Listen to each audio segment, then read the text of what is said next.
Bonjour et bienvenue dans Citizen Vox, le média qui questionne la valeur du vivant dans les villes. Comment produire des villes à forte valeur urbaine, c'est-à-dire habitables, fluides, créatives, bref, résilientes, en partant des sols. Comment tisser un lien vertueux entre la production urbaine et l'utilisation des ressources. Je suis Fanny Hervera et avec mes invités, j'explore ce vaste sujet sous toutes ses formes. C'est parti!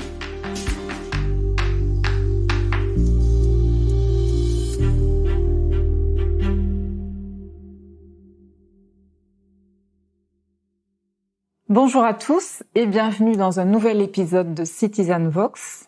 Aujourd'hui, nous avons le plaisir d'échanger avec Virginie Carollo-Luttrau, maire de Port-Jérôme-sur-Seine et présidente de Cause Seine Agglo en Normandie. C'est entre Rouen et Le Havre. Bonjour Madame la Présidente. Bonjour Fanny. Alors je vous remercie beaucoup d'avoir accepté cette interview. Je suis ravie d'échanger avec vous. Pour compléter votre présentation, il faut préciser que vous êtes aussi vice-présidente de la région Normandie et que vous venez d'être élue présidente de France Ville Durable, ce qui tombe très bien pour notre sujet. Donc vous avez un regard multiple à différentes échelles de collectivités et d'institutions, donc ça va être intéressant d'essayer de comprendre comment à chaque niveau d'institution, cette question de la sobriété foncière peut être un levier, mais aussi avoir quelques contraintes.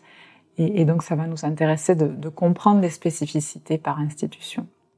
Alors, d'abord, on peut peut-être commencer par une présentation du territoire que vous animez, son histoire, comment il s'inscrit aujourd'hui dans la région Normandie, et puis surtout les défis auxquels il est confronté, surtout en matière de transition.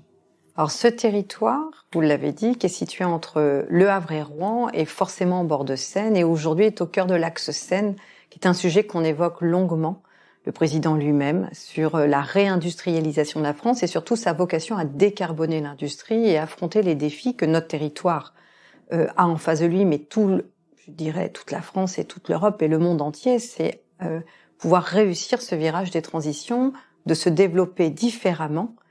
Et j'ai envie de dire, et ça me tient vraiment à cœur, d'avoir un territoire qui épanouit aussi ses citoyens, aussi bien le citoyen qui travaille que le citoyen qui vit, qui vieillit, qui apprend. Et je pense que ça, ce sont des défis majeurs et c'est pour ça que on a vraiment un axe d'accompagnement, de changement culturel sur ce territoire. Donc nous, c'est 80 000 habitants.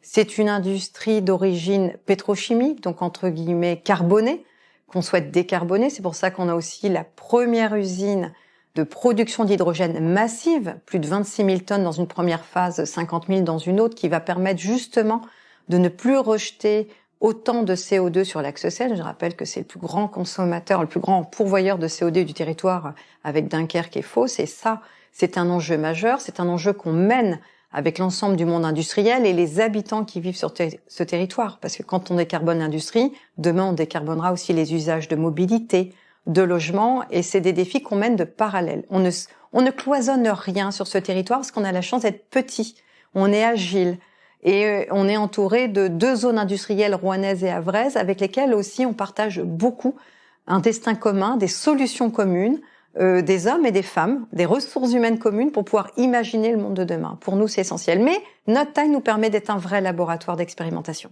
Donc vous êtes à la fois un laboratoire et en même temps vous avez une approche système et transversale avec les territoires, c'est ça? Alors, on galvaude souvent ce mot écosystème et c'est exactement ça. Chaque entreprise travaille avec les autres et ça fait longtemps qu'on ne vend plus de mètres carrés pour implanter une nouvelle industrie sur le territoire puisque vous m'emmenez sur le chemin industriel qui est forcément au cœur de la passion parce que la première des solidarités, c'est l'emploi. Et l'emploi chez nous, c'est l'industrie. Et l'industrie, c'est le nerf de la guerre pour la souveraineté énergétique, la souveraineté aussi politique de notre territoire. C'est pour ça qu'on est au cœur des enjeux.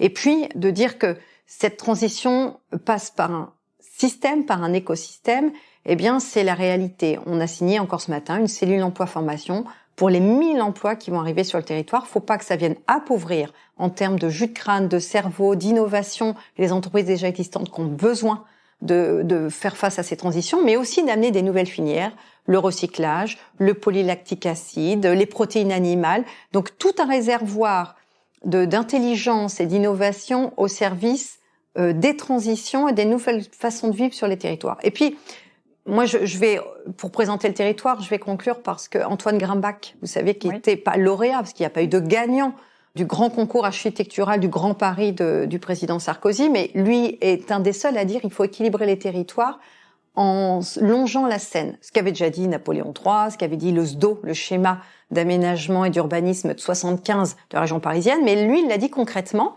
en montrant la campagne, les villes, les industries, la formation qui s'installe, qui est au plus proche des entreprises, non plus uniquement sur les métropoles.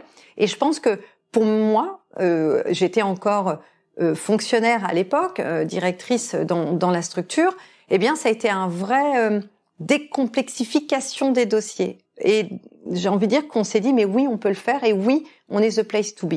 Au lieu d'être un territoire enclavé, on était un territoire solutionneur à une très grande échelle. Et c'est pour ça que nous avons vraiment monté cette stratégie depuis déjà de nombreuses années. Qui commence à porter ses fruits. Qui commence à porter ses fruits parce que 1000 emplois autour de la transition énergétique, recyclage de plastique et la chimie de demain, qui viennent aussi accompagner les anciennes filières pétrochimiques sur le territoire, c'est une victoire. Mais c'était une victoire de longue haleine. On a été 10 ans à réserver les terrains pour attendre ces implantations. On aurait pu vendre à de la logistique massive. On a gardé que de la logistique liée à l'emploi industriel, liée à l'envoi des produits à travers le monde pour que la France exporte de nouveau. On a des liens étroits avec Aropa pour utiliser le fleuve et décarboner les routes.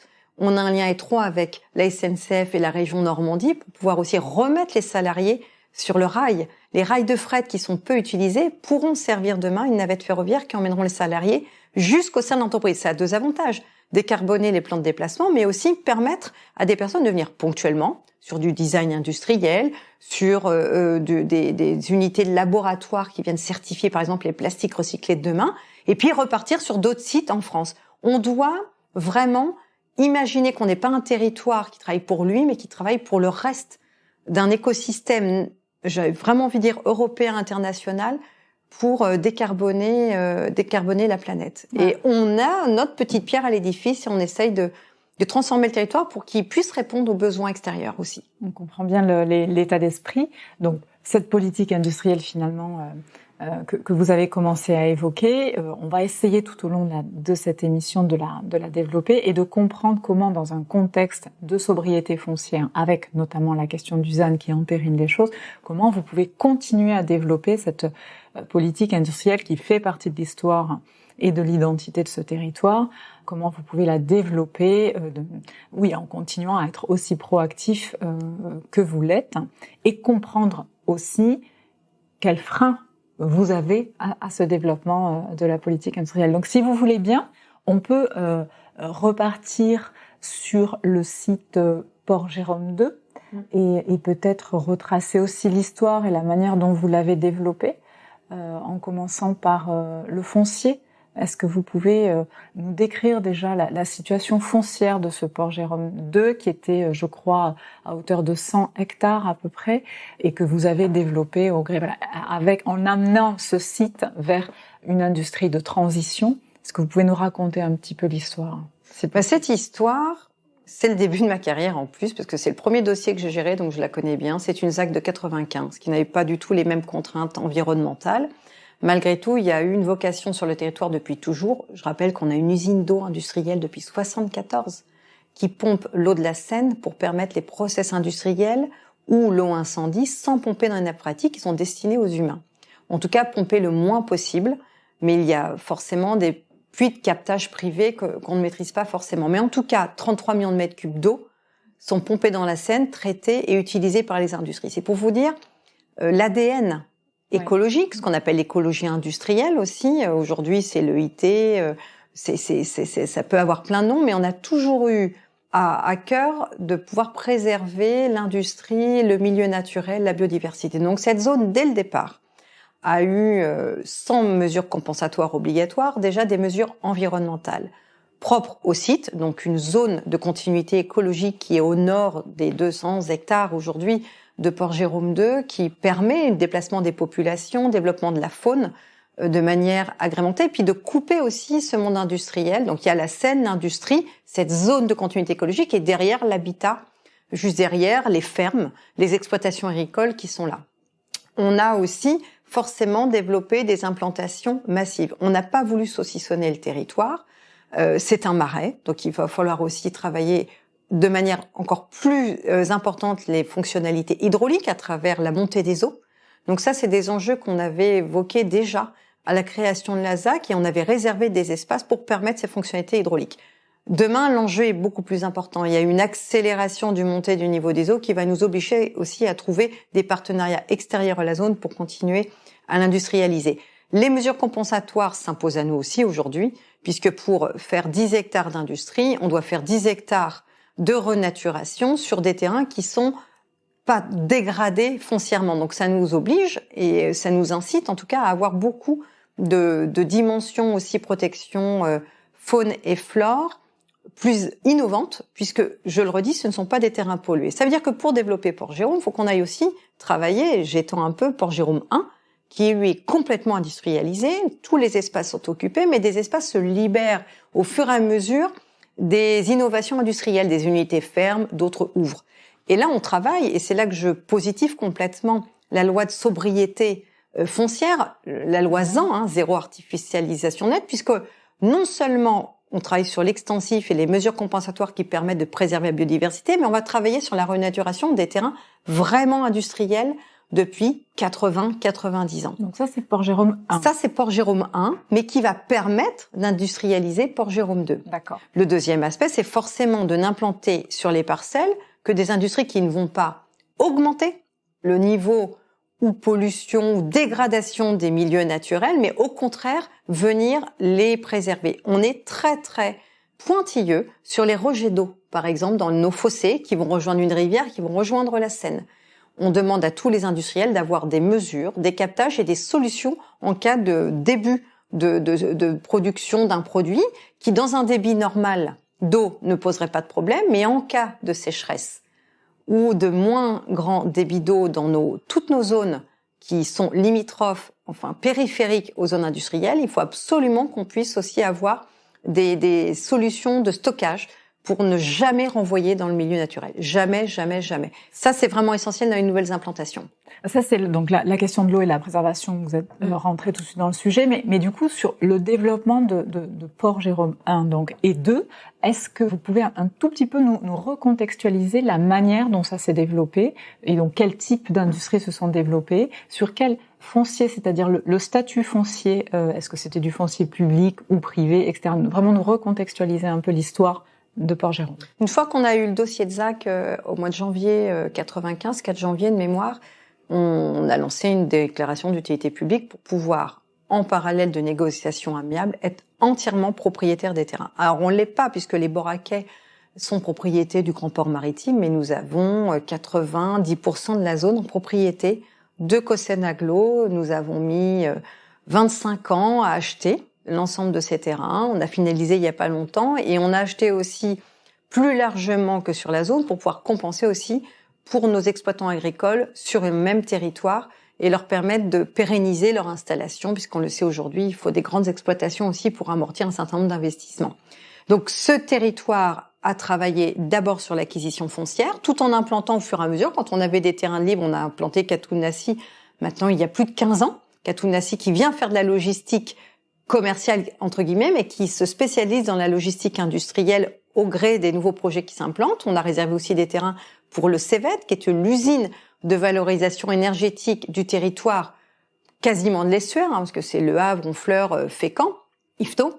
Et on a surtout aussi acquis des terrains pour permettre et garantir cette continuité écologique. Donc le dernier terrain en date acquis se situe entre Port-Jérôme 2 et Port-Jérôme 1, qui c'est sur la zone des herbages. On a acheté à Basel Wettilen Plastic, une entreprise hollandaise. On savait très bien qu'on n'industrialiserait pas dessus, mais on avait une continuité écologique à garantir et des mesures compensatoires à garantir pour nos entreprises. Donc l'idée, ça a toujours été ça, le foncier, être propriétaire, mais pas que sur la zone industrielle, aussi largement à l'extérieur, parce qu'on a aussi acheté des terrains pour faire des mesures compensatoires à l'extérieur, en respectant les règles d'éloignement de la zone, parce qu'on doit être sur un même périmètre, mais ne jamais laisser l'entreprise être la seule à décider de la continuité écologique et de la préservation de la biodiversité. Ce sont des outils que vous avez mis en place, on y revient aujourd'hui. C'est-à-dire qu'on se rend bien compte avec le ZAN, que la maîtrise foncière devient l'enjeu évidemment fondamental et que, par exemple, des foncières se créent pour pouvoir avoir justement des outils de maîtrise foncière. Donc si je comprends bien, c'est une stratégie que vous avez mis en place depuis le début et qui vous permet aujourd'hui de continuer en fait à développer votre politique industrielle de manière aussi active et voilà. Donc le foncier, on l'a compris, la maîtrise foncière, c'était une maîtrise foncière publique, c'est-à-dire que vous avez véritablement à chaque implantation maintenu le captage de ce foncier. Vous avez gardé ce foncier. C'est bien ça. Alors non, on le revend. Justement parce que par rapport aux terrains portuaires qui sont en amodiation, qui sont une location, je crois que sur Le Havre, il y a que Safran qui est propriétaire de son sol. Même Total ne l'est pas. C'est pour vous dire l'enjeu. Nous, ici, on a implanté des entreprises, on attire les capitaux étrangers parce qu'ils sont propriétaires. Et ça, on en discute régulièrement avec Europa, c'est une des spécificités qui intéresse aussi. Le monde industriel a besoin d'offres en amodiation, en location, et d'offres en pleine propriété. Donc nous, on a toujours été vendeurs de nos terrains. Et encore aujourd'hui, par rapport aux nouvelles implantations, on pense qu'on a joué la bonne carte. On aurait pu être loueur de nos terrains, mais c'est pas l'objet non plus. Maintenant, ça nécessite aussi d'avoir une collaboration avec les entreprises poussées et d'avoir une histoire en commun. Quand on sélectionne un projet, parce qu'on dit pas oui à tous les projets, quand on sélectionne un projet, on a besoin qu'il nous raconte une histoire sur des décennies. Exxon, Esso, Mobil sont là depuis 90 ans. On fêtera les 90 ans la semaine prochaine. Je crois que là encore, sur les nouvelles implantations, on doit écrire une histoire en commun. C'est pas parce qu'on cède le foncier qu'on ne gère pas l'ensemble de la zone et qu'on ne dessine pas un destin commun avec les industries qui s'implantent. Comment vous faites alors? Quels sont les types de garanties que vous avez de la part des industriels pour continuer à porter l'état d'esprit en fait que vous portez, c'est-à-dire cette cohérence d'un périmètre avec notamment les cohérences écologiques? Comment vous faites? Mais déjà, on conventionne avec eux parce qu'ils sont partie prenante de nos travaux en matière de préservation des espaces naturels, puisqu'eux ne peuvent pas faire l'ensemble des mesures compensatoires sur leurs parcelles pour pouvoir densifier le monde industriel, mais sont partenaires financiers, j'ai envie de dire, en termes d'ingénierie, sur l'ensemble des parcelles qui servent aux mesures compensatoires.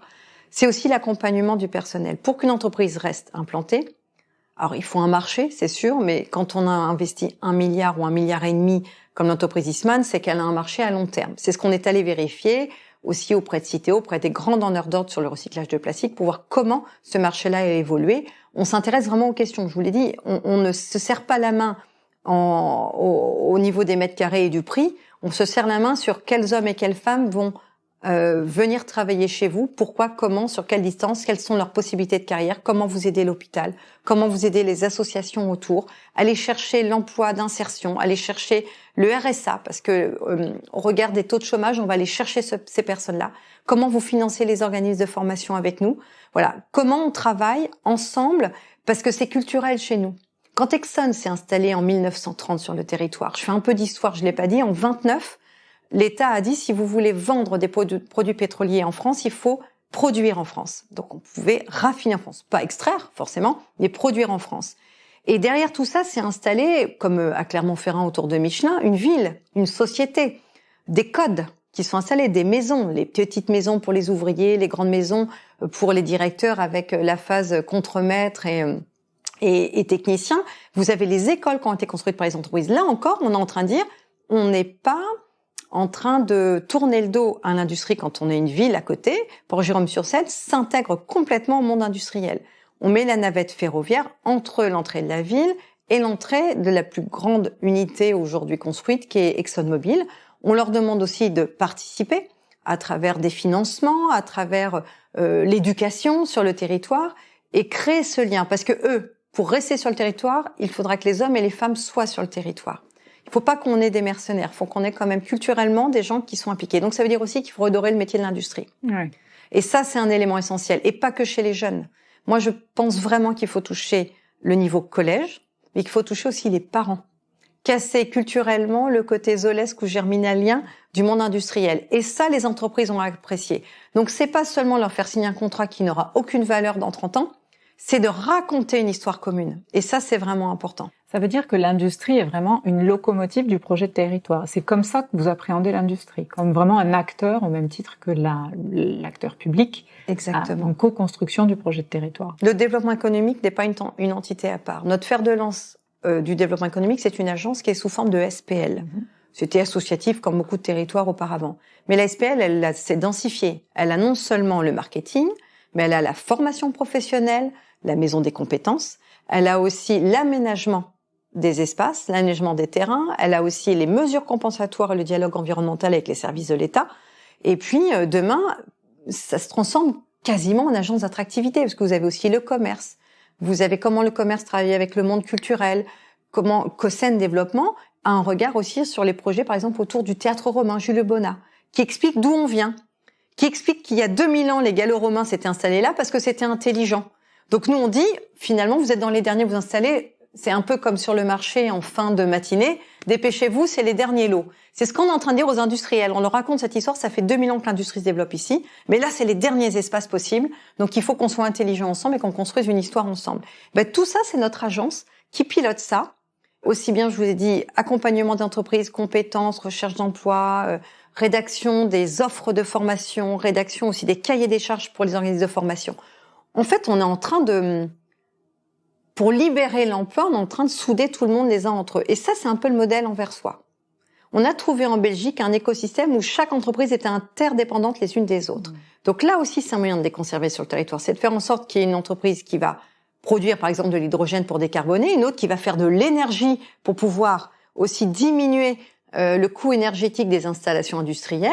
Et puis derrière, les rejets de certaines entreprises, comme les drèches de blé qui sont issus du process de Tereos qui fait du gluten, du bioéthanol, ça va servir à alimenter une autre industrie qui va s'implanter à côté. On revient encore au système et aux interdépendances. C'est de la logique, c'est du bon sens. Alors moi, je suis pas une industrielle, donc je ne fais qu'écouter ceux qui sont implantés, qu'écouter aussi le monde qui évolue, et puis de se dire, finalement, maintenant, cette implantation-là, ça a l'air séduisant, il y a de l'emploi, mais c'est pas ça qui va pérenniser les 2 autres implantations que j'ai déjà fait. Donc on est vraiment dans une logique comme celle-ci, donc ça nécessite d'être très ouvert et de dialoguer en permanence avec le monde industriel et de l'expliquer aux citoyens. Parce qu'il n'y aura pas d'implantation industrielle si tout le monde n'est pas convaincu d'une culture industrielle commune. C'est le cas. Clairement, c'est le cas. On l'a vu sur des incendies Normandie, Logistique Lubrizol de Rouen, où un micro-trottoir a été fait juste après dans la commune, parce que c'est les élections municipales, avec des gens qui disaient, mais attendez, nous, c'est une confiance lucide ici. On sait qu'il y a l'industrie, on connaît ses avantages, ses inconvénients, et on dialogue aussi bien avec les pouvoirs publics qu'avec les industriels pour améliorer les choses, être informés au mieux, et puis c'est notre gagne-pain. Mais ça veut pas dire travaille et tu te tais, pas du tout. Les nez, par exemple, qui sont en train de tester le côté olfactif des industries, c'est des citoyens de la commune juste à côté. Ce sont pas des salariés de l'entreprise. Donc on a toujours un peu, petit à petit, effacé les frontières entre les deux. La dernière grande étape, c'est la réurbanisation de la ville, au plus près des raffineries et des industries. C'est-à-dire que on avait fait des coupures paysagères et on tournait le dos. Et là, on est en train de refaire entièrement le centre pour être fier de cette industrie, faire de l'élévation, et ça a un lien avec le sujet de la densité urbaine, avoir des rooftops qui regardent l'industrie, qui assument, avoir des laboratoires sur place, assumer aussi d'avoir des formations universitaires sur place et non pas dans les métropoles. Et tout ça, c'est vraiment créé en lien avec et le monde industriel et le citoyen lambda qui a son mot à dire en la matière. On va y revenir tout à l'heure, je pense, sur la manière dont vous construisez, vous produisez du logement en respectant la sobriété foncière nécessaire. Est-ce qu'on peut revenir du coup un tout petit peu sur peut-être les implantations à venir en cours des industries Eastman, Futero et Air Liquide. Est-ce que vous pouvez du coup nous illustrer ce que vous venez de nous dire, c'est-à-dire que vous créez un écosystème et vous créez finalement en partenariat, en co-construction avec les industries, votre projet de territoire de demain. Comment ça s'est traduit concrètement avec ces 3 entreprises ? Air Liquide a racheté le projet d'une start-up industrielle qui avait des capitaux pour se lancer dans l'hydrogène. Donc il y a déjà 6 ou 7 ans, bien avant que dans les couloirs ministériels, on en parle comme la solution pour décarboner. On en parlait un peu pour la mobilité avec beaucoup de difficultés. Et moi, j'avais une obsession, c'est de faire en sorte que les emplois que j'ai déjà sur place soient vertueux. Et pour être attractifs, il faut aussi parler aux futurs recrutés. Donc, dire que ce qui se passe sur le territoire est bon d'un point de vue environnemental. Donc la production d'hydrogène, pour moi, était un élément essentiel pour décarboner l'industrie. Et ça a été finalement une des premières étapes, mais qui est sortie 3-4 ans après les débuts de dialogue qu'on a eu avec ces entreprises. Air Liquide a racheté ce process industriel de massification d'hydrogène parce qu'ils étaient déjà un acteur fort de l'hydrogène. Ça fait longtemps qu'avec le système CryoCap, Air Liquide capte le CO2 d'Exxon, une petite partie, pour en faire du gaz de Coca-Cola. Quand je vois mes enfants en boire, je leur dis attention, vous buvez du CO2 issu de la pétrochimie. Mais c'est ça qui est bien, c'est de casser un peu cette image-là. Derrière, eh bien, la logique, c'est d'implanter une usine d'hydrogène qui va permettre aussi de ne plus rejeter de CO2 dans l'air. Pour nous, sur la plateforme de Port-Jérôme, mais aussi Total, puisque Air Liquide a racheté aussi le CSR de Total. Et puis, à quoi sert aussi cet hydrogène ? À quoi peut-il servir d'autre de manière industrielle ? Dans quelle mesure ce gaz peut chauffer, par exemple, des chaudières qui vont venir casser les molécules de plastique ? Et c'est ce qu'on retrouve avec Eastman. Il y a un écosystème qui se fait. On a déjà créé ça à l'époque entre l'usine d'incinération et Tereos, puisqu'il y a un grand besoin de vapeur pour tout ce monde industriel. Et l'usine d'incinération, on ne paye pas beaucoup de TGAP, vous savez, la taxe générale sur l'activité polluante, parce qu'on a énormément de retour sur investissement en termes énergétiques. On vend notre vapeur, on vend notre électricité. Et si on avait des investissements à faire, ce serait toujours dans cette optique-là. Donc, Eastman s'implante, il dit j'ai de l'hydrogène à côté, j'ai de la vapeur, peut-être pas suffisante que je vais devoir monter, mais il y a un esprit de réseau de vapeur sur le territoire qui existe. Et puis, vous avez à côté Futero. Et là, on a aussi des intrants industriels, extrants, déjà le partage du préchargement d'une plateforme. Comment technologiquement on monte ces entreprises ? On les a mis finalement autour de la table pour qu'elles aient les mêmes process de génie civil. Ils sont en travail ensemble, il y a aussi le secret industriel, mais tout ça est lié. Et puis, Futero va utiliser aussi des matières premières qui existent sur le territoire. Et la troisième implantation, dont je peux pas vous dire le nom aujourd'hui, est directement en lien puisque les déchets des Indes deviennent ces intrants à elles. Et ces extrants vont venir aussi alimenter le reste. On est vraiment encore dans l'interdépendance de ces différentes industries. Mais ça veut dire aussi que à la fin de ces implantations-là, cette zone-là est complète. Alors qu'il y a encore d'autres choses à implanter pour pouvoir assumer les transitions. Et c'est pour ça qu'on se tourne vers l'autre côté de Port-Jérôme 1, qui s'appelle Port-Jérôme 3, qu'on évoquera peut-être tout à l'heure, et qui va se trouver confronté forcément à la sobriété foncière, pour lequel c'est complexe.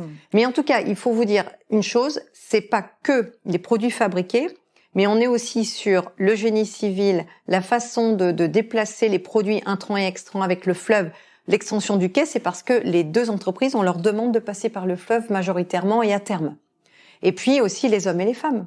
Quand vous êtes dans le process industriel, vous pouvez sauter de Futero à Eastman, à Exxon, à Lanxeo, à Cabot, parce que vous êtes dans les mêmes métiers avec des organismes de formation qui permettent aussi des reconversions tout au long de la vie. Donc c'est vraiment, on les a mis largement autour de la table. Ce qu'on a encore fait ce matin avec l'État, la région, le département, l'APEC, Pôle emploi, on les a tous mis autour de la table pour pouvoir dire, voilà, on travaille ensemble pour trouver des solutions à chacun.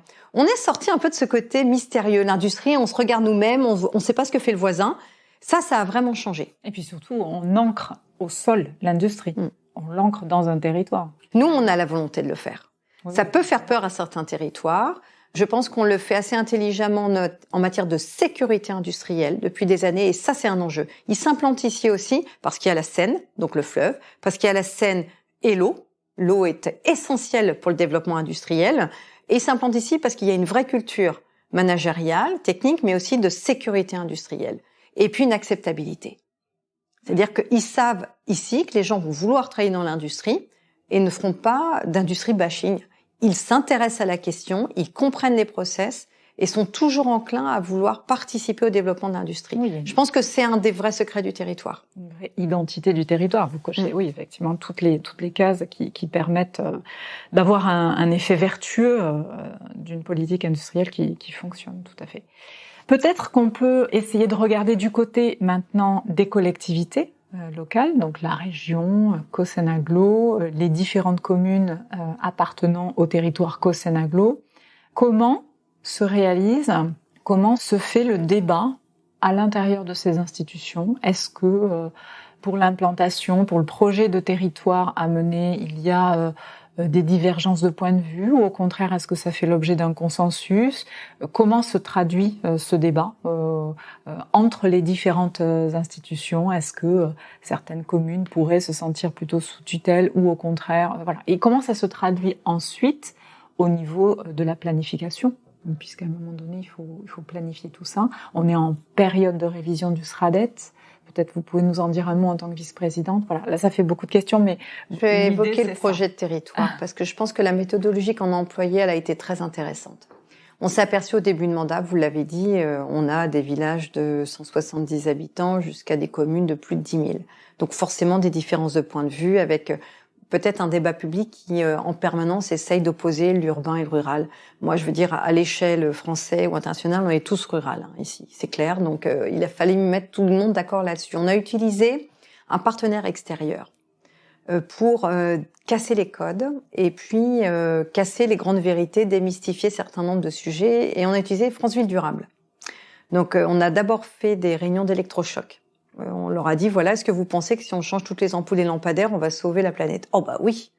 Et là, on leur a montré que c'était infime, que c'était rien du tout. Quelles sont vos priorités de politique publique? C'est les seniors. Eh ben non. Le senior, on a fait une grille d'analyse, un 360 degrés sur le territoire, accompagné par France Ville Durable et diligenté par Engie, mais il y avait aussi le même modèle à l'ADEME, parce qu'on a choisi plutôt une temporalité, parce que les prestataires étaient disponibles tout de suite, où on a vu où on était bon. On a utilisé 6 axes.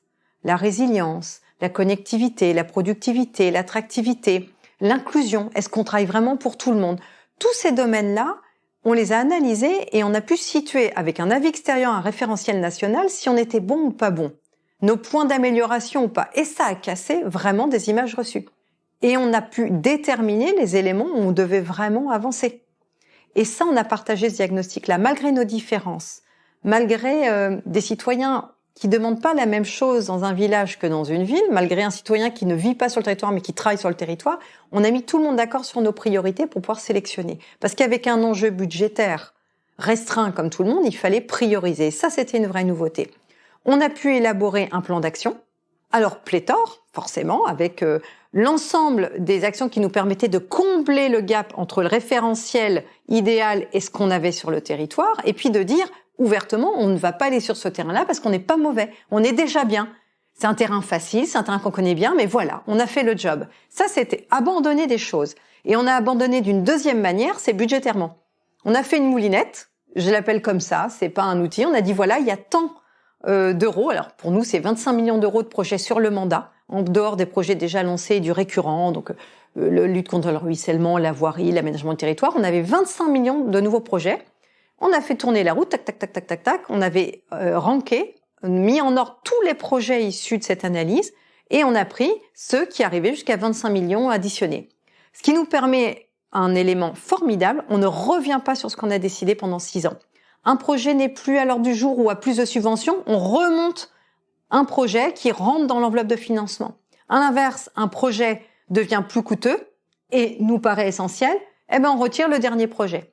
Il y a une vraie stratégie. Mais c'est une vraie stratégie, mais en termes de méthodo, ça permet de libérer. On ne se repose pas 10 fois la question et on a assumé de prioriser. Ça veut dire des réunions publiques, non seulement avec les conseillers communautaires, mais aussi avec les conseillers municipaux. Je les réunis tous les ans pour discuter avec tout le monde. Et là, je fais le tour des conseils municipaux à partir de janvier pour réexpliquer la stratégie.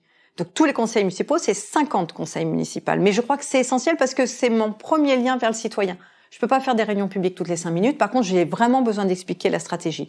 Et l'industrie est sortie comme une des stratégies essentielles. Donc, ça veut dire qu'une fois qu'on a tout ça, on a vu qu'on avait un problème d'enseignement supérieur. On a fait un schéma local de l'enseignement supérieur en disant, là aussi, on va se décomplexer et on va se dire, c'est pas que les métropoles, c'est nous. Ce qui fait qu'on a intégré, et là, j'en viens aux institutions périphériques, on a intégré tous ces outils-là en disant, vous voyez, notre projet de territoire, il est étayé, argumenté et chiffré en plan d'action. Donc, on vous donne notre schéma local pour l'intégrer dans le schéma régional.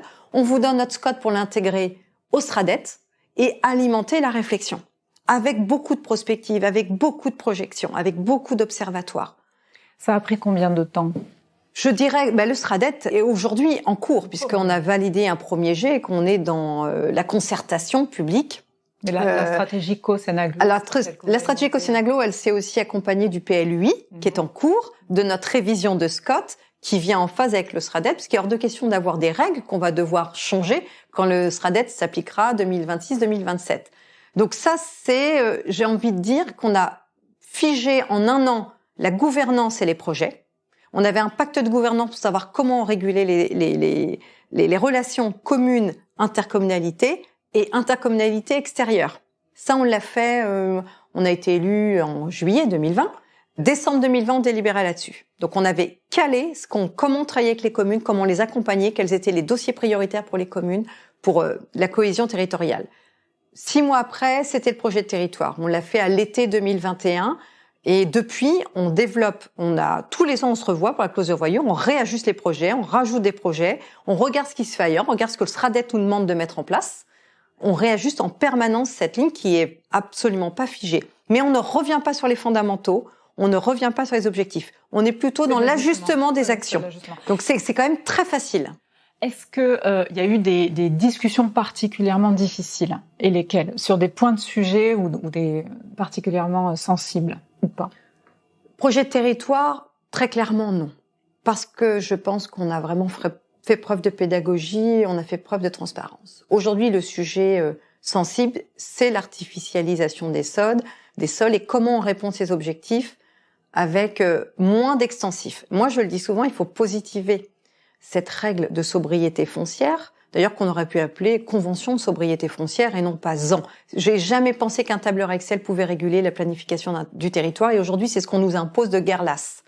Mais beaucoup de territoires avaient fait du bottom-up, proposé des choses. Nous on a proposé des pourcentages de réduction de notre consommation foncière, mais aujourd'hui on nous impose un pourcentage, on va essayer de s'y tenir. Donc, mais on a toujours voulu positiver. Quand ce débat est difficile en interne, puisqu'il y a l'image de moins de fonciers, moins de maisons, fermeture des écoles.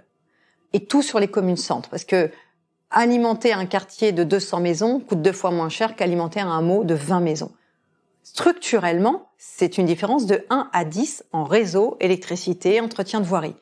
Mais c'est difficile de dire aux gens, c'est peut-être un de nos étendards, la liberté, l'égalité, la fraternité, c'est un peu plus difficile, mais liberté et égalité sont souvent mis en avant pour dire mais j'ai la liberté de m'installer où je veux et je veux les mêmes avantages que la ville, mais pas tout à fait les mêmes inconvénients. Donc là-dessus, il faut vraiment rééquilibrer, avoir un débat ouvert, constructif. Quand on me dit pourquoi vous faites pas petite ville de demain dans les villages, mais j'aurais dit pourquoi vos habitants s'installent dans les villages. C'est parce que juste à côté, à 5 km, vous avez une ville dynamique avec un hôpital, des commerces, des institutions, un lycée, un collège. Vous aurez jamais de lycée, on est d'accord. Donc ne voyez pas ça comme ça. Avec la mobilité, la ville, elle est à vos portes. Regardez Georges Frêche à Montpellier. Il avait dit Montpellier est en bord de mer, ce qui est pas vrai. Mais grâce à la mobilité, il a mis la mer au port de Montpellier. Ben, c'est le même raisonnement. C'est pour ça qu'on a mis un transport à la demande sur le territoire. On a d'abord construit le maillage des réseaux de services publics qu'on voulait mettre en place et après on a construit la mobilité en rabattement vers ces différents points. Et ça commence le 19 septembre.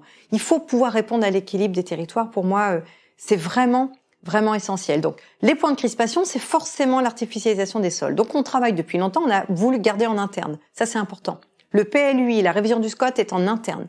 Parce qu'on veut assumer ce dialogue. On veut pas qu'un cabinet d'études nous produise, je dis pas qu'ils sont pas bons, mais ils vont forcément produire avec une image, j'ai envie de dire, uniforme au territoire national. Alors que nous, on a des spécificités, on a une histoire, on est issu de plusieurs fusions. On est 4 territoires différents qui ont fusionné ensemble avant que les lois nous l'imposent. Donc on s'aimait quand même. C'était des fiançailles. On s'est fiancés avant de se marier. Donc ça crée aussi un contrat, un engagement. On nous a pas obligés à fusionner. Et nous, là-dedans, on avait mis des engagements d'équilibre territorial. Et puis, on a utilisé des outils validés. C'est-à-dire qu'avant de concrètement dire c'est 1 hectare, 2 hectares, 3 hectares, on a abordé est-ce qu'on est d'accord pour dire que là où on est propriétaire du terrain et que c'est au plus près du bourg, c'est prioritaire par rapport à un endroit où vous êtes en conflit depuis l'agriculteur ou le propriétaire foncier depuis des décennies. C'est-à-dire que garder des surfaces à urbaniser alors qu'on n'est pas sûr de pouvoir construire, c'est quand même un non-sens. Donc toutes ces choses-là, on les a admises, mais ça n'empêche pas la difficulté du débat. Comment on va faire? Bien sûr. Pourquoi mon voisin? Pourquoi pas moi? Bien sûr. Et donc, est-ce que la question du besoin a été un problème? C'est-à-dire, le besoin de logement, par exemple, est-ce que vous aviez tous la même vision sur la nécessité du logement ou de la nécessité industrielle, le besoin?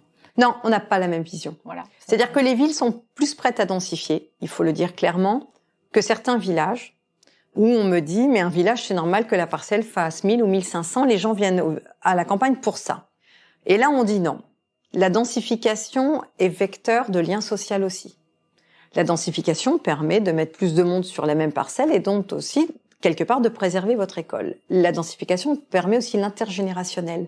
Maintenir dans les villages parce qu'il y a des familles qui peuvent aussi, à côté, dans un même lotissement, dans un même ensemble immobilier, rester auprès. Les questions de terrain, qui sont un avantage quand on est jeune, deviennent une vraie difficulté quand on vieillit. D'entretien, il n'y a plus d'artificialisation, il y a de plus en plus d'artificialisation parce qu'on ne peut plus traiter avec du phytosanitaire. Donc on est rentré dans ce détail-là pour convaincre et dire si on densifiait intelligemment, si on fait des choses avec des espaces extérieurs, mesurés, concrets. On a vu le confinement, plus personne ne veut vivre dans un ensemble immobilier dense sans balcon. Mais terrasses, balcons, on a des formidables façons de construire de manière écologique, de manière, j'ai envie de dire, épanouissante. Il faut qu'on prouve ça. Et le PLHI travaille là-dessus. Il ne dit pas c'est tant de logements, il dit c'est tant de logements de cette façon-là. Et on emmène aussi sur les territoires pour lesquels ça fonctionne. Donc la conviction, c'est par la preuve. Donc vous avez convaincu les élus? Eh ben, je dirais qu'on on a produit un PLH, un PLUI, et puis un SCOT, donc schéma de cohérence qui mettait à peu près tout le monde d'accord avec des points d'achoppement et beaucoup de réunions, près de 400 réunions sur le territoire. Et puis aujourd'hui, on est en train de traiter l'annonce gouvernementale d'1 hectare par village, qui a été interprétée de manière très différente. Il y en a qui ont dit c'est mon dû, alors que c'est pas du tout ça. C'est 1 hectare si vous rentrez dans tous les critères d'autres documents qui viennent s'interpeller, le littoral, etc. Donc là, on refait la pédagogie là-dessus. Nous, on était vent debout. Ce 1 hectare, parce qu'on avait réussi à négocier quelque chose de cohérent sur le territoire, mais qui ne correspondait pas au SRADET. C'est-à-dire qu'on descendait notre sobriété foncière à 33%, que là, on va nous demander de faire 50%. Donc on s'était dit, c'est une belle étape de transition qui va permettre de prouver qu'un village peut fonctionner avec un peu d'ensemble immobilier plus dense, des villages seniors, des villages intergénérationnels, et plusieurs villages ont commencé à le faire. Et sont venus témoigner en réunion de maire pour dire, regardez, ça fonctionne. Et ça fait des émules. Et puis nous, de notre côté, on a mis en place des fonds de concours qui permettent de financer ce type de projet. Vous voyez, le chemin se fait en marchant. Je crois qu'il faut vraiment le dire. Et le dialogue était vraiment essentiel. Là, je ne peux que regretter ces points d'achoppement gouvernementaux qui cèdent finalement à des sirènes de certaines associations d'élus, alors que nous, on demande une chose. C'est de faire du bottom-up, de faire du terrain, négocier avec les services de l'État et rendre des comptes. Dire que nous, on est prêt à dire, voilà, on s'est mis autour de la table, on est d'accord. Est-ce que on remplit les objectifs nationaux? Oui. Est-ce qu'on remplit les objectifs régionaux? Oui. Donc, laissez-nous faire. On fait un point d'étape dans 2 ans, on vous dira où on en est. Vous avez eu l'occasion de l'exprimer oui. à M. Béchu, au ministre. Alors, on l'a fait à travers l'association Intercommunalité de France et FEDESCOT aussi, à laquelle appartient un de mes vice-présidents, justement chargé de la planification. On n'a pas été forcément entendu pour le moment. On en a directement discuté avec Dominique Faure, puisque on travaille avec elle sur pas Petite Ville de demain, mais Bourg d'avenir, ou Bourg de demain. Enfin, mais ce qui est intéressant. Nous, on n'a pas attendu que l'État nous demande de s'occuper des villages pour qu'on s'en occupe, parce que pour nous, c'est le même citoyen qui évolue sur un territoire donné. Et la mobilité était un vrai sujet. Le numérique est itinérant. Construire une maison médicale est essentiel, mais il faut qu'elle soit absolument alimentée par du transport à la demande, c'est-à-dire que vous commandez 1 heure avant votre bus pour aller chez le médecin. C'est ça le transport à la demande. C'est pas demander aux gens de se rabattre sur des lignes régulières, c'est d'aller directement sur 6 ou 7 points dans chaque village et ramener pour 1 euro directement à l'endroit où vous voulez, milieu hospitalier, centre des impôts, centre médical, grande surface, bourg surtout pour consommer chez nos petits commerçants. Nous, on le met en place. Donc, on a des tas de modèles et je suppose qu'il y a des tas de territoires en France qui ont des initiatives à valoriser de cette manière-là. C'est pour ça que France Ville Durable était intéressant. Je compte bien faire remonter toutes ces initiatives-là et les présenter. On a quand même un certain nombre de ministres, dont aujourd'hui Patrice Vergrit qui est sur le logement, parce que ça va être un enjeu le logement, c'est directement lié à la sobriété foncière, c'est de dire voilà, sur ce type de territoire, ça marche. L'écoquartier marche pas forcément sur une densification plus faible. Mais là, regardez, ce village-là s'est développé comme ça marche. Parce qu'il faut qu'on casse certaines peurs. Et je crois que se mettre autour de la table et contractualiser avec l'État, pour moi, c'est essentiel. C'est mon grand regret du CRTE. C'est une belle première étape, le contrat de relance et de transition énergétique. J'essaye de détailler les acronymes que j'utilise. Je ne sais pas qui va nous écouter, mais en tout cas, ce CRTE, c'est déjà la première base d'une contractualisation.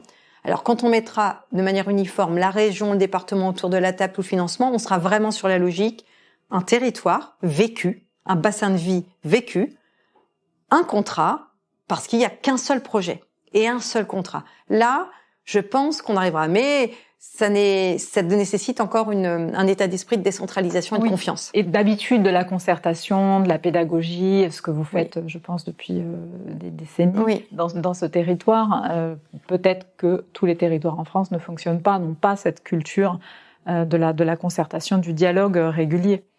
Peut-être pas, mais je suis sûre que la nécessité fait loi, qu'on y arrivera tous et qu'il y a des façons de dialoguer différentes sur le territoire national. Et la grande richesse d'intercommunalité de France, justement, c'est de pouvoir se rencontrer et d'échanger là-dessus. On se dit, waouh, ils ont fait comme ça, c'est super intéressant. Ou alors, ça ne correspond pas. Ou alors, ah tiens, ça a échoué. Moi, je dis toujours à mes services, là, on va mettre la collecte des biodéchets en place. Ça va être obligatoire à partir de 2024, mais il y a des phases d'expérimentation. Je lui dis, essayez pas d'inventer l'eau chaude. Il y a des territoires comme le bassin de Pompée ou la Rochelle qui le font depuis des années. On n'est pas plus malin que les autres. On va d'abord, ils se sont cassés certainement les dents sur un certain nombre de dossiers avant que la loi impose des choses. Donc il faut qu'on travaille avec eux et ça crée des liens et ça crée une forme d'unité. C'est comme ça qu'on arrivera à la cohésion territoriale, en dialoguant entre nous aussi, à l'interne des territoires, mais aussi vers l'extérieur. On n'est pas seul. Ça me rappelle l'appel du 18 juin. On n'est pas seul. Alors, vous parliez tout à l'heure donc de l'artificialisation qui a été un point d'achoppement. Est-ce que peut-être on peut revenir un petit peu sur Port-Jérôme 3, qui je crois donc est un projet en stand-by. En tout cas, voilà, c'est 250 hectares qui sont aujourd'hui, où vous êtes aujourd'hui dans l'incapacité de mobiliser pour développer.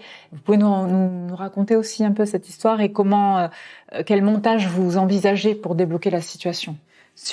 Quand Port-Jérôme 2 a été lancé en 95, 10 ans après, on lançait Port-Jérôme 3. Ça a toujours été un territoire, je salue mes prédécesseurs à ce sujet-là, d'anticipation sur le foncier avec des contraintes complètement différentes d'aujourd'hui. Donc PJ3, au début, était une surface de 250 hectares sur les marais, donc dans la même logique. On est entièrement cerclé par Natura 2000, donc on sait très bien où ça s'arrête. On a commencé à acheter les terrains. De la même manière, on a fait la même méthodologie que pour Port-Jérôme 2, donc on a acquis des terrains, des privés ont acquis des terrains aussi sur des projets, et on a réduit la surface au fur et à mesure de la législation, en disant voilà, il faut plus de mesures compensatoires, 1 pour 1, donc on a réduit la surface industrielle, on a travaillé l'ensemble des mesures environnementales et compensatoires autour, et puis là, aujourd'hui, on arrive au point, alors simultané, où PJ3 est remis en question largement avec la sobriété foncière, tout en finissant PJ2, qui a quand même le temps qu'on achète les terrains et qu'on industrialise, ça a mis 10 ans avant de bouger.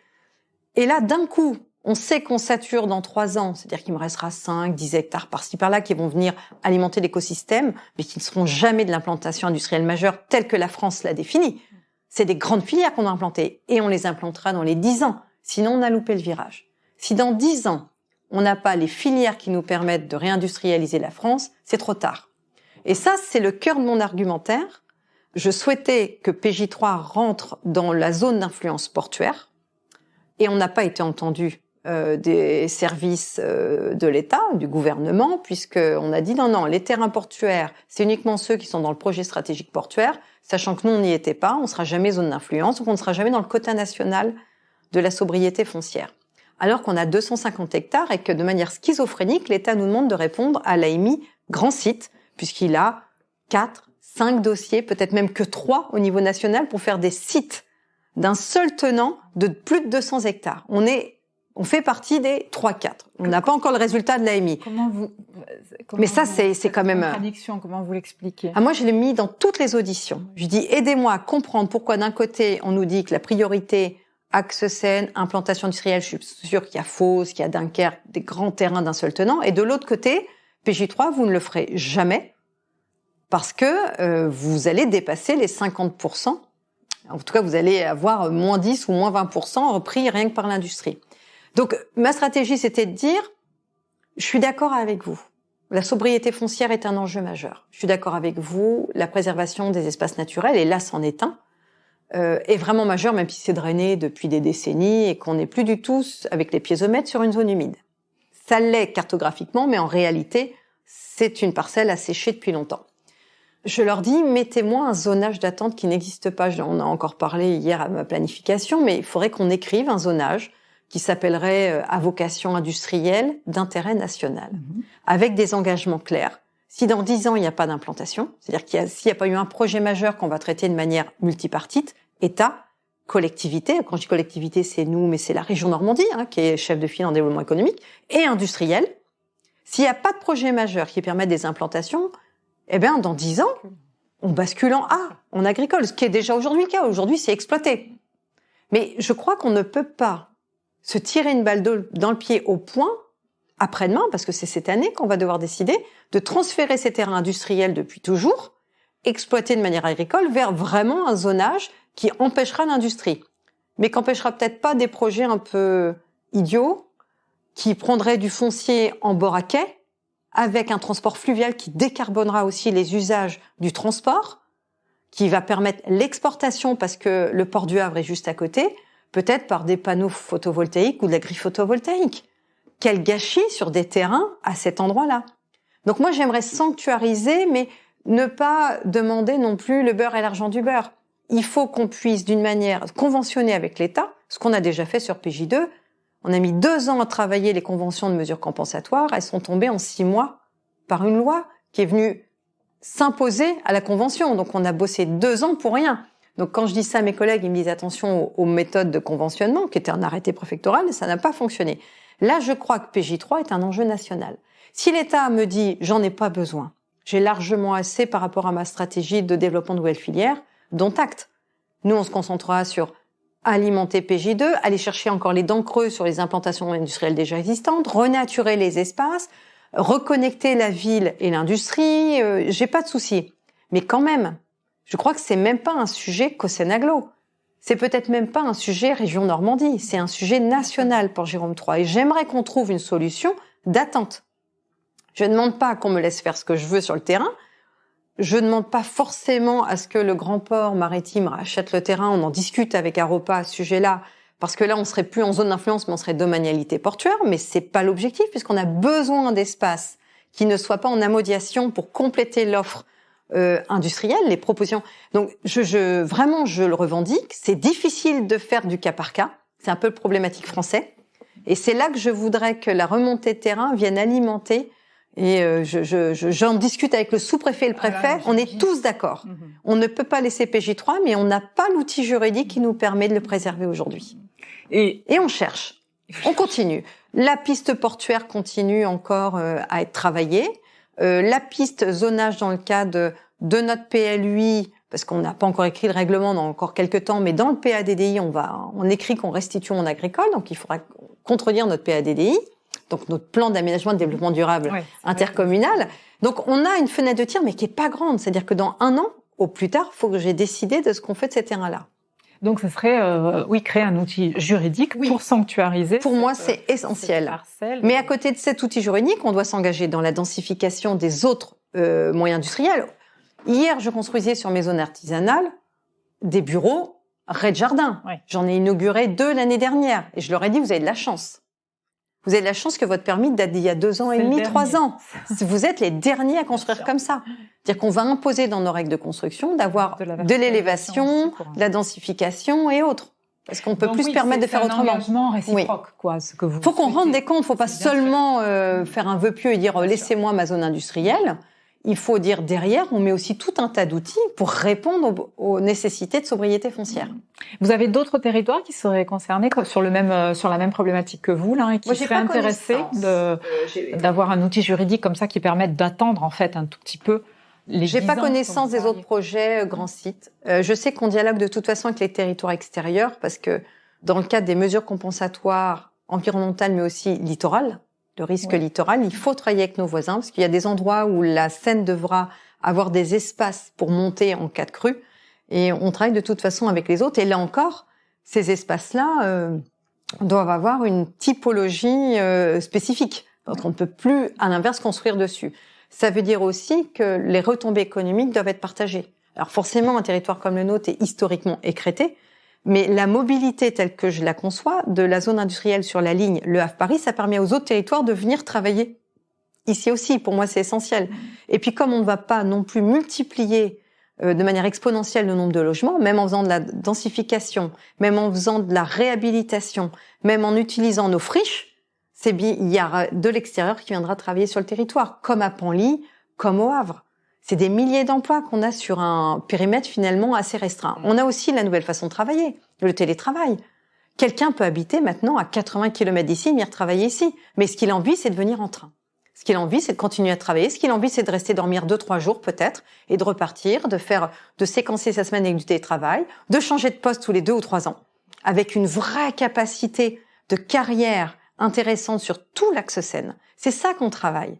Donc, un de nos terrains, donc pour moi c'est le seul en Normandie, donc il est essentiel en tout cas pour le développement en Normandie, pour raisonner de manière globale ici. On va regarder attentivement ce que ça devient. Mais quand je fais l'audition, des auditions notamment avec dans le cadre de la loi industrie verte ou autre, bon c'est pas ressorti dans les propositions, mais c'est pas grave. Je suis pas du genre à abandonner. J'ai une nature tenace, j'essaie d'expliquer. Je suis convaincue qu'on peut trouver, qu'on peut pas se caché derrière, ça n'existe pas en zonage.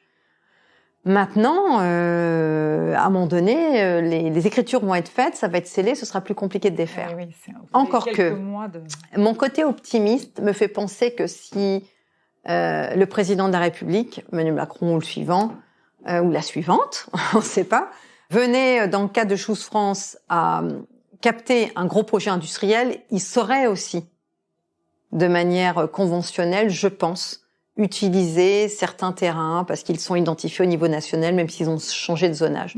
Je ne veux pas croire que la France soit illogique à ce point-là et que les discours soient aussi contradictoires. Donc j'ai toujours bon espoir, je garde ce discours-là de zonage, je garde le discours de partenariat avec Aropa, je regarde comment je peux transformer mes documents d'urbanisme pour toujours permettre ces possibilités-là, mais je pense sincèrement qu'à un moment donné, la nécessité fera loi et je crois en les institutions. Je suis plutôt optimiste. Est-ce que vous pouvez nous dire un dernier petit mot peut-être sur la compensation justement et renaturation? Qu'est-ce que vous avez mis en place au niveau de territoire déjà à ce stade? Alors avant l'imposition des mesures compensatoires, on était déjà sur des mesures environnementales. Par exemple, Port Jérôme 2, je suis souvent allée négocier directement avec les services de l'État pour dire vous pouvez pas nous imposer de mesures compensatoires parce que le ZAC est de 95. Depuis, la loi est venue nous imposer, mais dans les années 2000, on pouvait négocier et on a mis en place des études complètes, faune, flore, et propositions de mesures environnementales sur ces parcelles-là qu'on a choisies avec les services de l'État et qu'on a mis en place, qui nous a servi de modèle pour pouvoir développer aussi toutes les mesures compensatoires de Port Jérôme 3. Aujourd'hui, j'ai 2 problèmes sur les mesures compensatoires. La proratisation des surfaces nécessaires. En gros, pour 10 hectares d'industrie, avant c'était 10 hectares de mesure, maintenant c'est plutôt 15 voire 20. On est d'un rapport de 1 à 2. Donc, c'est-à-dire que pour 10 hectares d'industrie, même dense, il faut que je trouve 20 hectares de mesures compensatoires. Et mon deuxième problème, c'est que sur mon territoire, j'ai pas de terrain pollué. J'ai pas de terrain fortement dégradé. Et aujourd'hui, l'État, les services de l'État me disent, c'est 1 pour 2 et encore, renaturer un marais, c'est pas renaturer. Même si vous restaurez des fonctionnalités hydrauliques qui n'existaient plus, même si vous avez une continuité justement environnementale avec une autre partie du territoire, on peut pas considérer que vous remettez en état naturel un terrain dégradé. D'où le travail avec des vrais terrains dégradés depuis 90 ans, sur lesquels on pourrait travailler. Et là, on aurait une négociation avec l'État pour dire, là, c'est 1 pour 1, quoi. Vous vous rendez compte?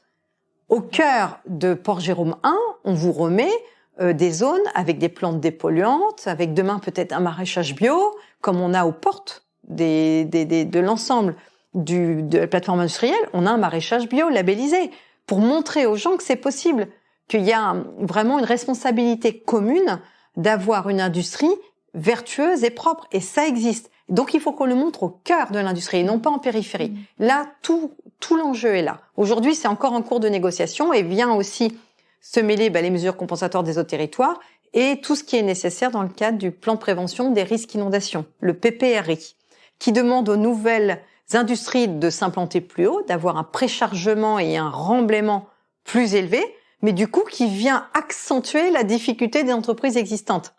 Donc on a beaucoup de sujets sur les mesures compensatoires et sur les mesures dans le cadre du risque inondation.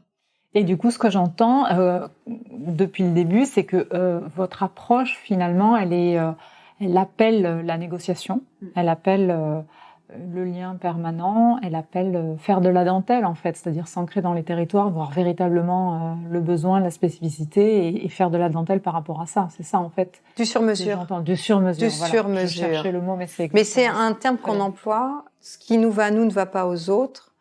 Et ce qui pourrait nous aller à nous peut avoir des conséquences chez les autres. Je le redis, on est dans un tout global. Et hors de question de se développer sans tenir compte de ce qui se passe autour de nous. Ça vaut pour une ville-centre et ses villages, ça vaut pour un territoire comme Cossenaglo et ce qui se passe autour, mais je parle même au niveau régional. Le risque inondation, il est sur tout le long de la Seine.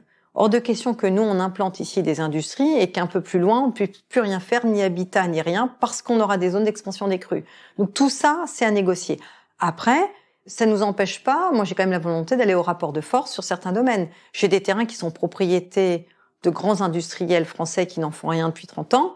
J'ai lancé une procédure d'expropriation alors que c'est une entité liée avec l'État.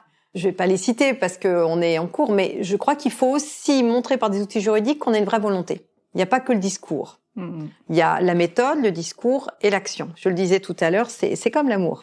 Il n'y a pas que les promesses, il faut toujours des preuves. Ben là, c'est pareil. Dans nos actes, il faut aussi qu'on tienne des positions. Quand le dialogue n'a pas abouti, ça ne me pose pas de problème de tenir des positions qui déclenchent peut-être une instruction juridique pour qu'on puisse aller plus loin. Donc de la négociation, de la concertation, de sur-mesure, mais de la fermeté. Oui. C'est entendu. Est-ce que vous pouvez peut-être pour finir nous dire un petit mot sur Franceville Durable, voilà votre feuille de route peut-être en tant que nouvelle présidente? La feuille de route, je pense que le fait d'avoir pris la suite de Patrice Vergrit est pas tout à fait anodine. Moi, je suis première vice-présidente d'Interco de France, ça veut dire qu'il faut aller vers les territoires. Je suis une omnubilée de l'opérationnalité et j'ai retrouvé ça dans l'équipe de Franceville Durable de Sébastien Merle. C'est il faut qu'on trouve des choses concrètes, de bon sens, pragmatiques. L'électrochoc, oui. Les grands discours, oui. Mais cette institution qui a la chance phénoménale de regrouper des experts, donc le savoir, le sachant, de regrouper les entreprises qui peuvent finalement utiliser ce savoir et qui va nous mettre les méthodes en place, qui vont être les vrais porteurs de projets quelque part. L'État, parce que sans l'État, on est pieds et poings liés dans les sujets de transition. Et le volet collectivité, c'est les 4 ingrédients pour réussir la transition et il est urgent de la réussir.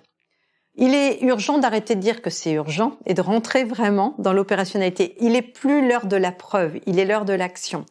Donc, la feuille de route qu'on partage avec Florian Berco et je crois l'ensemble des partenaires de Franceville Durable, c'est de trouver des outils rapides, concrets pour que les territoires avancent.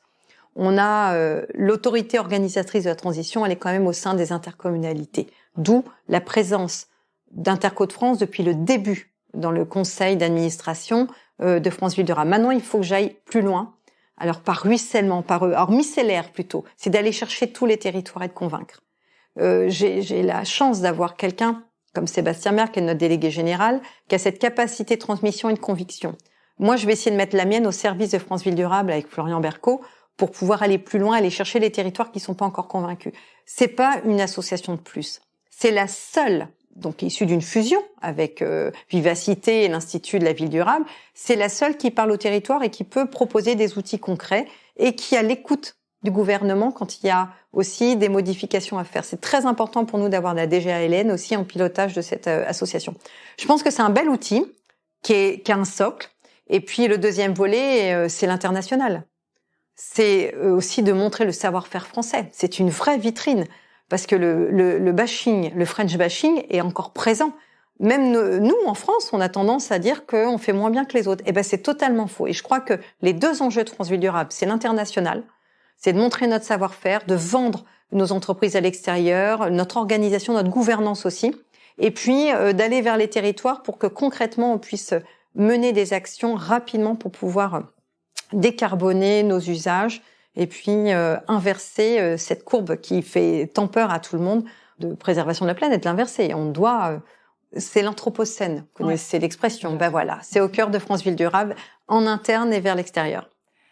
Merci beaucoup, Madame la Présidente. C'était passionnant. Vous êtes très passionnée vous-même et ça fait très plaisir. On va évidemment regarder avec beaucoup d'attention ce que devient ce territoire et puis on vous souhaite une très belle réussite à France Ville Durable dans les prochaines années. Merci encore. Merci beaucoup Fanny. Merci d'avoir écouté ce nouvel épisode de Citizen Vox. J'espère qu'il aura été utile à vos réflexions. Vous trouverez l'ensemble des épisodes sur le site internet citizen.fr, cityzan.fr, et sur la plateforme Ocha. À très bientôt!